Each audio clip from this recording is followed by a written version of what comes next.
Aprovechando el cierre de Europa, vamos a comentar qué está pasando tanto en Europa como en Wall Street con Renato Campos, analista jefe de Squared Financial. Muy buenas tardes. Buenas tardes, gracias por invitarnos nuevamente. Bueno, oye, dato principal, y podríamos decir de la semana en Estados Unidos, PCE deflactor, un poco en línea con lo que esperaba el consenso. ¿Crees que ha tenido algún efecto en los mercados? Bueno, la verdad que, como tú bien dices, el PCE viene a responder a las expectativas del mercado con un 2,6%. Al responder finalmente a estas expectativas, en gran parte el mercado ya viene mirando con cautela la inflación. No es menor finalmente que sea el tercer mes consecutivo que la inflación sube, no tan solo en el PCE, sino que también en el IPC, el núcleo, el IPC, lo cual finalmente viene a poner sobre la mesa y ya de lleno y confirmar una tendencia de que la inflación comienza a aumentar y vuelve a ser una preocupación. Motivo por el cual finalmente también la Fed respondía de manera neutral en la última decisión de este pasado miércoles, también de alguna u otra forma poniéndole paños fríos a la idea de recortar aún más la tasa de interés, confirmando la neutralidad. Pero sin ir más lejos, finalmente el mercado ya en gran parte descuenta este escenario inflacionario, los bonos así lo han hecho, y probablemente los impactos, o bien el impacto del dato podría seguir viéndose en una menor medida durante los próximos días. Ahora, siempre hay que ir mirando los datos venideros, cómo se confirman finalmente estos escenarios y cómo se van entendiendo en un contexto. Ayer, en la tarde de ayer, que estuvimos siguiendo la decisión de tipos en la eurozona, se desacompasaron, ya se separaron las decisiones. La Fed anteayer decidió mantener tipos, en la eurozona han decidido recortarlos. ¿Cómo crees que esto va a incidir en ambos mercados? Un poco lo que ha venido ocurriendo durante el último tiempo, la descorrelación en general. Hemos visto como en Japón, por ejemplo, están subiendo las tasas de interés, en China al minuto las han mantenido, pero consejo tal vez de que conozcamos incentivos dentro de pronto. En Europa, lo comentábamos semanas previas, las medidas de Francia, por ejemplo, de tomar ciertas medidas anticipadas a lo que puedan ser los impactos arancelarios de la nueva administración en Estados Unidos, tienen finalmente un fin. Europa, por su parte, al recortar la tasa de interés, viene respondiendo a la necesidad de estímulo que la economía requiere. La economía venía mostrando un tranco bastante eficiente durante los últimos 2 trimestres del 2024 y por tanto el Banco Central Europeo se siente responsable de estimular la economía y de seguir haciéndolo. Por ahora la inflación se ha mantenido en un tono más favorable que el de Estados Unidos, pero no dejan de mirarlo con atención. Si bien han dejado la puerta abierta y el mercado espera mayores recortes en la tasa de referencia, tampoco es descartable que frente a los impases políticos, arancelarios, económicos, etcétera, podamos tener un escenario distinto a partir del segundo trimestre. Probablemente ya es donde comencemos a tener un tinte más de neutralidad, más de cautela, más allá de intentar incentivar una economía.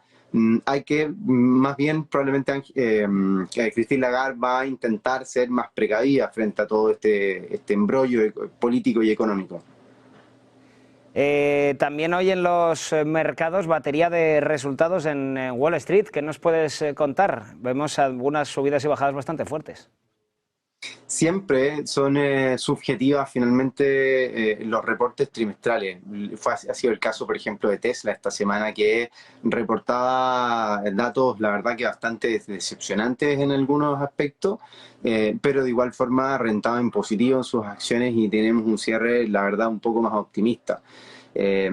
Por eso menciono que finalmente son bastante subjetivos, que tenemos malos datos, pero finalmente el mercado los interpreta de otra forma, mirando tal vez lo que ha ocurrido con anterioridad, las promesas también de algunos sectores, sobre todo en el sentido de la reactivación, cuáles son finalmente los focos, como también las políticas al día de hoy, no, insisto, creo que el foco hoy de atención es el gobierno de Trump, la nueva administración.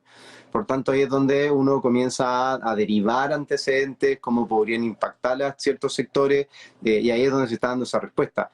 Hoy por hoy, claro, estamos viendo resultados con respecto al último trimestre del año pasado, pero ya las previsiones son las que comienzan a marcar cierta pauta. El caso, o bien el ejemplo que hemos mencionado de Tesla, es uno de ellos y por tanto la volatilidad probablemente va a continuar. Y vamos a seguir viendo, creo yo, resultados positivos. Estados Unidos lo mostró durante el año pasado, teníamos un entorno favorable, los mercados y las empresas crecían de manera sana y probablemente lo van a seguir haciendo durante el primer trimestre de este año. Pero las alertas probablemente en ciertos sectores, como te menciono, van a estar más enfocadas de cara a la segunda mitad de este 2025. Otro tema, bueno, ya que has hablado de Trump, me ha parecido interesante hoy Marco Rubio abriéndose un poco al crudo venezolano, también Chevron, la compañía que han dicho que quieren hablar con Casa Blanca justamente en ese sentido, ¿no? Para abrirse un poco al mercado venezolano de petróleo. Esto no es nuevo, ya son intenciones que se venían barajando durante 2023 y 2024. Lo que hablaba desde ya una cierta recuperación, me refiero como cierta recuperación en pos de mirar con buenos ojos Venezuela, intentando finalmente tener un acercamiento en materia petrolífera y que eso pueda significar un auge o una recuperación. Obviamente hay intereses, obviamente hay una partida que está recién iniciando y es un entorno que podría manifestar una volatilidad mayor durante los próximos meses. Sí. Renato, te escuchamos bien.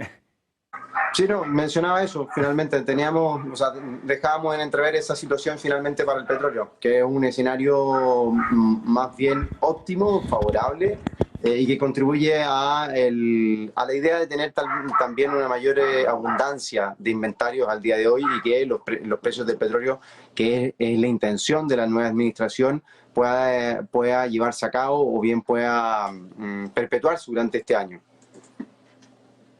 Pues con eso lo vamos a dejar. También, bueno, por comentar una última cosilla, esa respuesta de hoy tanto de Sheinbaum como de Justin Trudeau de Canadá y México a los aranceles que podría imponer ya en pocos días, por no decir mañana, Donald Trump a ambos países, hasta un 25%, que se dice pronto. La verdad que no, un poco el tono que ha tenido Trump ha sido bastante ambiguo, no ha sido tan agresivo en un principio, pero hemos visto que el fin de semana pasado lo fue, generando obviamente controversia en términos políticos de manera creo que drástica con Colombia. Como tú bien señalas, podrían darse nuevas señales durante este fin de semana, que ha sido lo propio tal vez en esta nueva era. Pero creo que lo interesante es un poco comparar cómo se llevaron las cosas durante el 2016, la primera administración. Tomó tiempo, no fue algo tan agresivo de lleno y ahí es donde, en el caso de Sheinbaum sobre todo, buscan tener una muy buena relación con Estados Unidos. Por tanto, podrían existir noticias, sin duda los impactos en un inicio pueden ser negativos, pero tampoco vemos como algo muy desfavorable, al menos en el caso particular de México, que pueda tener una consecuencia al menos en el corto mediano plazo. Pues con esto nos vamos a quedar, que nos hemos quedado sin tiempo. Renato Campos, analista jefe de Square Financial, muchísimas gracias por acompañarnos hoy. Un abrazo, que tengan una excelente tarde. Gracias.